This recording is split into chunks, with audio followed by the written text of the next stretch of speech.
That is the only thing that you must connect with, is a remembrance that we're all here. This is the one chance that we have to connect with life. Thank you. That's a great question. I like the fact that the question has been phrased around connectedness. And the way that I would help to answer the question of how do we stay connected whilst we're having a busy life, while we got so many other duties and responsibilities, is I would ask you to think about, what are you connecting to? And instinctively, from all of the religious training that we've had over the span of our lifetime, we've always been taught that we're being connected to something else, something that's far away, some God-like being. I like to call that character Mr. God. You know, the old man with a white beard sitting in the clouds. But the truth of the matter is, that is not what you're connecting to.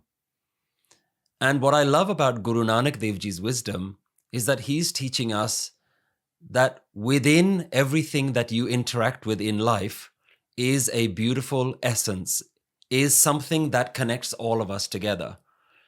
The Shabad that springs to mind for those of you that are familiar with verses in the Nitnem, in Anand Sahib, the Guru teaches us, "Eh vis sansar tum dekhde, eh har ka roop hai, har roop nadri aya." And what that translates to is the world that you see, that is the body of God, that is the form of God. And you must see that God as everything around you, the subtle essence that is in all of us. So when you start to say that I need to connect with God while I'm keeping myself busy with other things, that's where you've split your thinking. That other thinking is essentially what is called duality, that you don't know that life is God. So you're not connecting to something far away. What you're recognizing is that you are already connected. And that is the only thing that you must connect with, is a remembrance that we're all here. This is the one chance that we have to connect with life. So what I would encourage everyone to do is, rather than looking for something else called God, it is changing your perspective about how you see the everyday life all around you. There's a beautiful story that I was taught many years ago, and it was about an old meditative Swami who was very hungry and very poor, and he was sitting on the side of a road and he was meditating. And a rich man comes along and he throws him a piece of bread. The old meditative man took that bread and fed it to a dog, a stray dog that was on the road. The rich man who threw the bread started laughing and saying, "Look how foolish you are.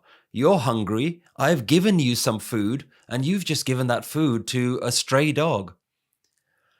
And the old meditative man said, "God is feeding God, and God is laughing at God." And what I love about this story is that it really gets you to understand that right now, in this very moment, you are looking at God. God is talking to God. God is listening to God. So there isn't something else that you're connecting to. This is what Guru Nanak's powerful message of oneness really means. It is already here. The only problem is that you haven't got the ability to see it right now.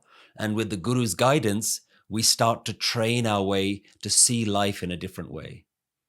And so you're not connecting with something else. You are already connected. Just change your perspective and all of life will change around you.